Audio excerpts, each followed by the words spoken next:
राज्य के राजा खड़क सिंह एक मजाकिया और डरपोक किस्म का इंसान था। इसी राज्य में रहने वाले पंडित ज्ञानचंद, जो पेशे से वैद्य थे, अपने कायर राजा के कारण शर्मिंदगी महसूस करते थे। ज्ञानचंद एक ऐसी दवा बनाने की खोज में लगे थे जिसे पीने के बाद आदमी फौलाद बन जाए और दुनिया की कोई ताकत उसे मार न सके। पिताजी, आप करीब 5 वर्षों से रोज जंगल से कई प्रकार की जड़ी बूटियां लाकर उसका रस आपस में मिलाते हो। आखिर ऐसी कौन सी दवा है जो इतने बरसों से भी अभी तक आप नहीं बना पाए? बेटा, मैं उस दवा की खोज में हूं जो एक इंसान को फौलाद बना दे। दुनिया की कोई ताकत उसे मार न सके। वो दुनिया का सबसे ताकतवर इंसान बन जाए। न आग उसे जला पाएगी और न पानी उसे डुबा पाएगा। पता नहीं क्या क्या खोज करते रहते हैं बेटा। तभी सरपंच हुकुमचंद वहां पहुंचते हैं। प्रणाम वैद्य जी, हमारी चर्म रोग की दवा खत्म हो गई है। इधर से गुजर रहा था तो सोचा लेते चलूं। हाँ हाँ, ले लो। 10 खुराक और खा लो, फिर कभी भी चर्म रोग नहीं होगा। बेटा दीपू, अंदर से नीली वाली 10 पुड़ियां लाकर सरपंच जी को दे दो। और सुनाइए सरपंच जी, देश दुनिया का हाल समाचार क्या चल रहा है? देश दुनिया की खबर तो ठीक ही है। अपने ही राज्य के हालात खराब हैं। पता नहीं क्या होने वाला है। क्यों? अब क्या हो गया अपने राज्य को? अरे, जिसका राजा ही डरपोक हो, उसकी प्रजा की क्या हालत होगी। सुना है कि डाकू चंपत सिंह सुरक्षा के बदले राजा से अब कर वसूली कर रहा है। अच्छा, ऐसा क्या? जिस राज्य में डाकू कर वसूलने लगे, उस राज्य में ज्यादा दिन रहना ठीक नहीं। हाँ, ठीक ही कह रहे हैं आप वैद्य जी। सीमावर्ती इलाकों के लोग दूसरे राज्यों में पलायन कर रहे हैं। उधर राजमहल में महाराज खड़क सिंह की जय हो। महाराज, हमें अपने राज्य की सुरक्षा के लिए कुछ करना चाहिए, नहीं तो पड़ोसी राज्य ताक में बैठे हैं कि कब धावा बोलकर प्रीतमगढ़ राज्य को अपने राज्य में मिला लें। चिंता मत कीजिए मंत्री जी। डाकू चंपत सिंह ने मुझे वचन दिया है कि अगर कोई भी राज्य हम पर हमला करता है तो वो अपने डाकुओं को उस राज्य के सैनिकों को खदेड़ देने का आदेश दे देगा और उस राज्य में तबाही मचा देगा। महाराज, मुट्ठी भर डाकू जूनागढ़ राज्य के प्रशिक्षित बहादुर सैनिकों के सामने कहीं नहीं टिक पाएंगे। हमें जल्द से जल्द कोई दूसरा उपाय सोचना होगा, नहीं तो हमारा गुलाम बनना तय है। महाराज, हमारे सैनिकों में भी भय व्याप्त है। डाकुओं द्वारा कर वसूलने से जनता भी परेशान और असहाय महसूस कर रही है। मंत्री जी, आप जल्द से जल्द रायगढ़ रियासत के राजा से बात कर आपातकाल में हमारे वहां रहने की व्यवस्था की बात करें। इधर बिरजू आधी रात में पंडित ज्ञानचंद के यहाँ चोरी करने गया होता है। तभी ज्ञानचंद दीपू को उठाकर बोलते हैं। दीपू, अरे ओ दीपू, जल्दी उठ। देख, बरसों से जिस दवा की मैं खोज कर रहा था, उसमें मैं आज सफल हो गया। क्या पिताजी, ये बात तो आप मुझे सवेरे भी बता सकते थे।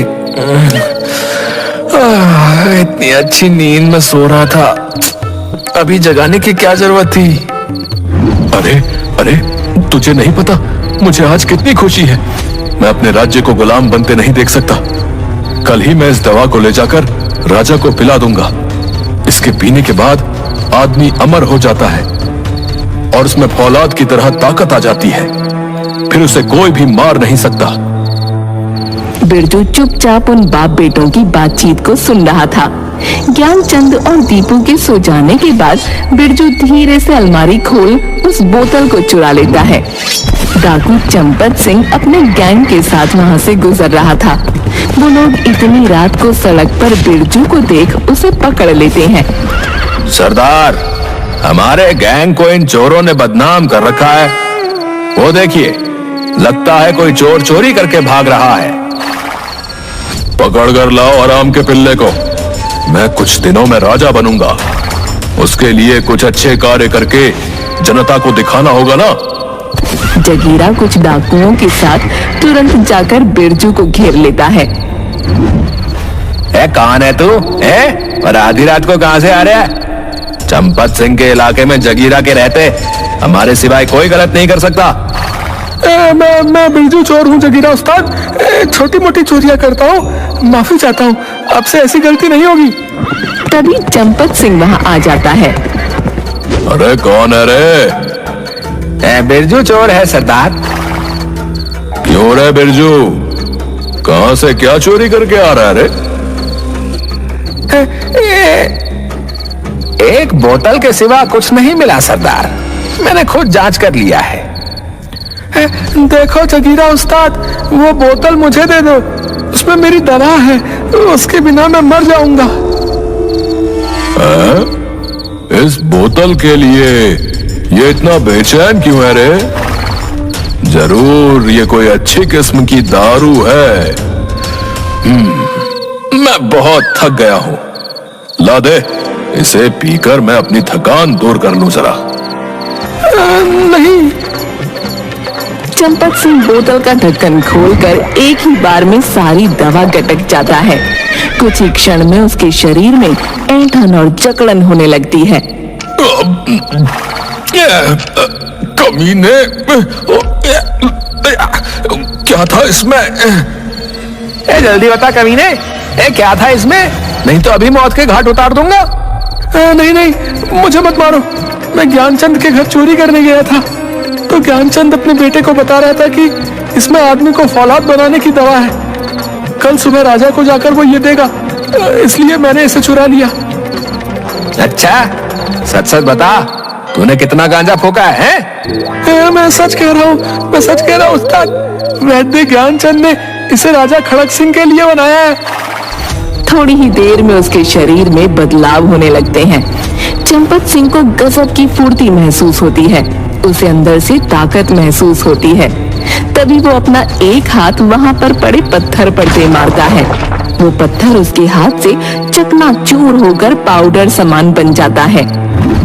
वाह सरदार, आपने तो एक ही मुक्के में बड़े पत्थर को पाउडर बना दिया।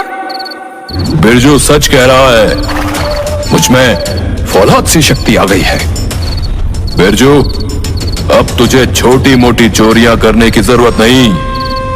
आज से तुम्हें हमारे गैंग में शामिल किया जाता है। जगीरा के बाद तू मेरा बायां हाथ होगा। जगीरा दल के सदस्यों को लेकर राजमहल कूच की तैयारी करो।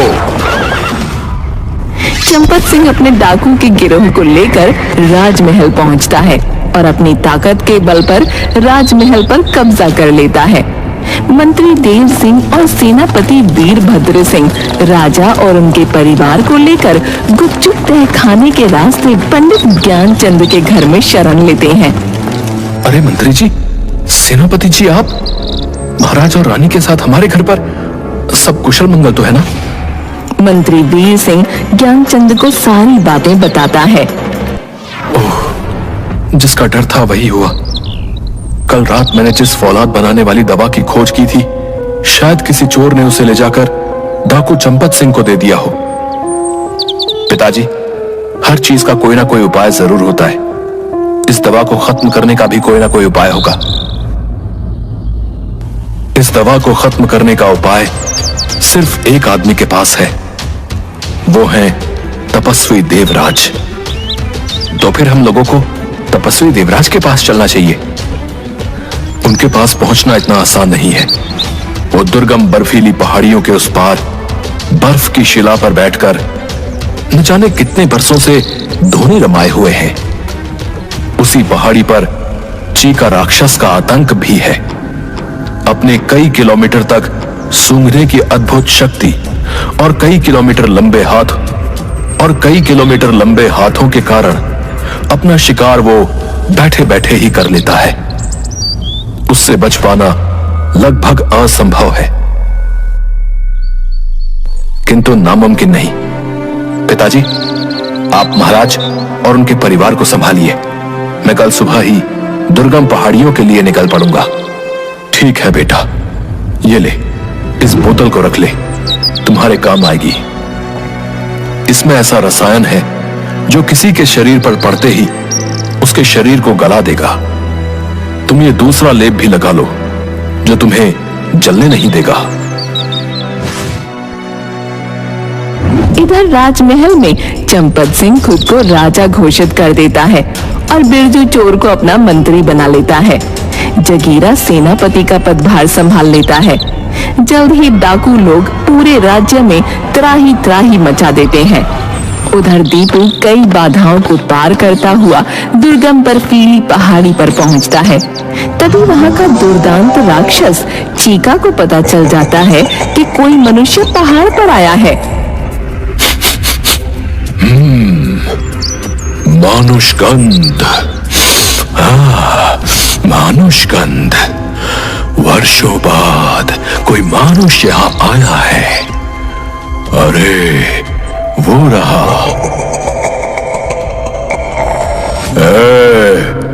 कौन है?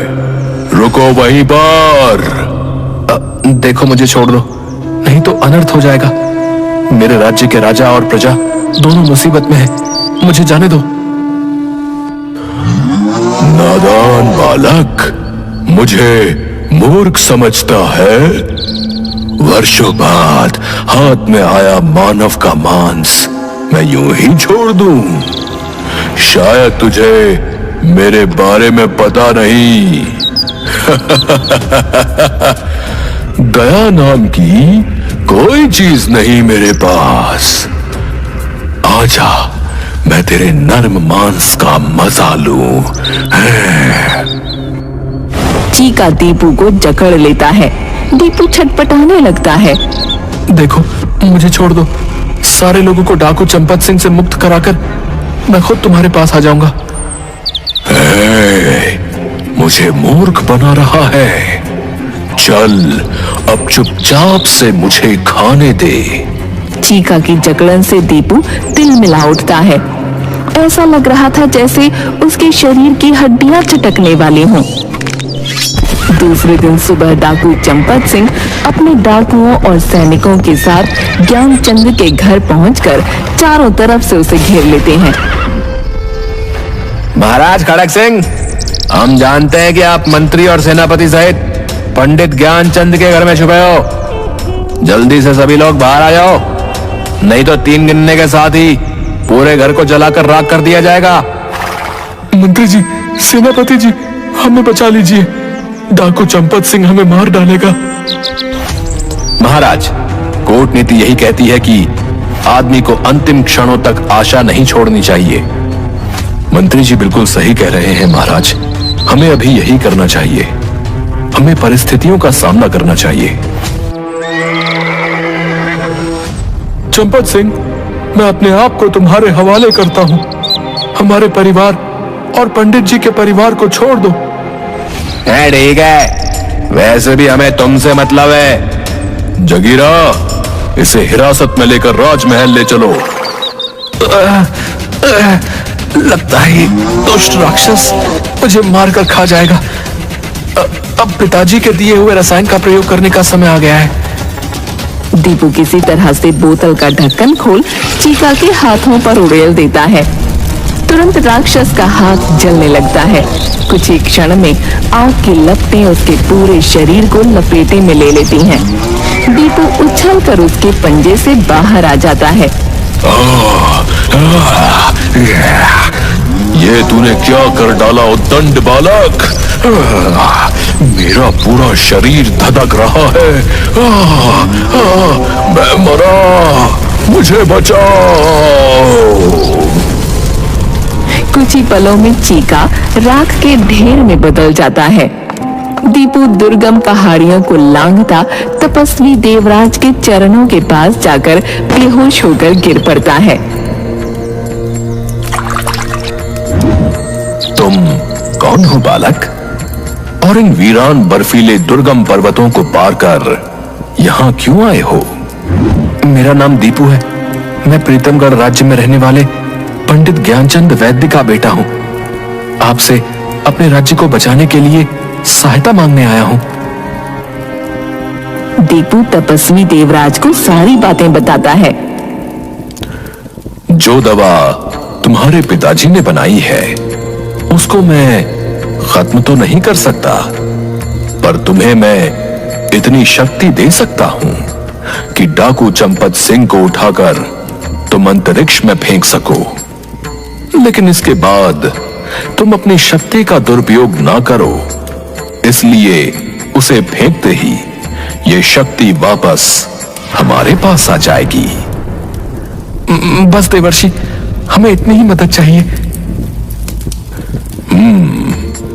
ये डंडा ले जाओ, इसे घुमाते ही इससे तरंगें निकलेंगी।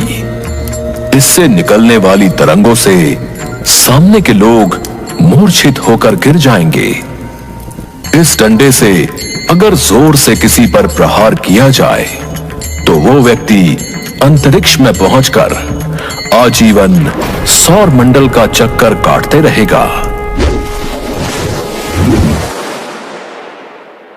उधर चंपत सिंह राजा खड़क सिंह, मंत्री तथा सेनापति को हिरासत में लेकर राजमहल के लिए कूच करने ही वाला था। तभी वहां पर दीपू पहुंच जाता है। वहीं रुक जाओ जगीरा। तुम सब अगर अपनी खैर चाहते हो तो महाराज को छोड़ दो और तुम सब आत्मसमर्पण कर दो।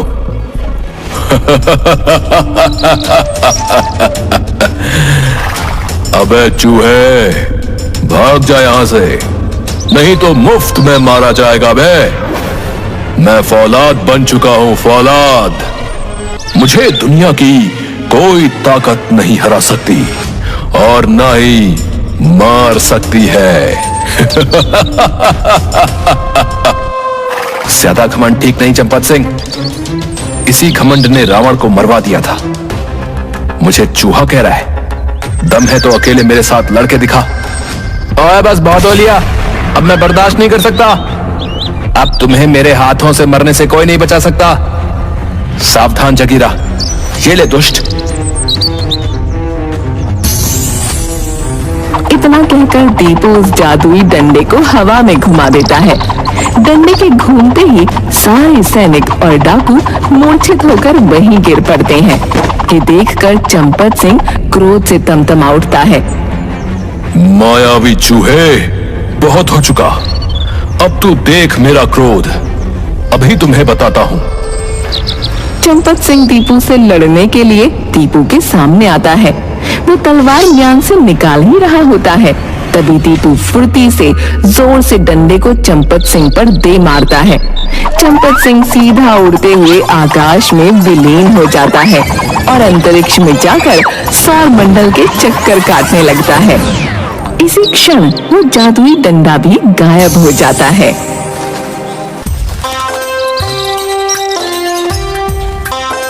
बहुत अच्छा बच्चा, तुम्हारे इस बहादुरी के लिए तुम्हें इनाम मिलेगा। सेनापति, इन डाकुओं को अपनी हिरासत में लेकर कारागार में डाल दो।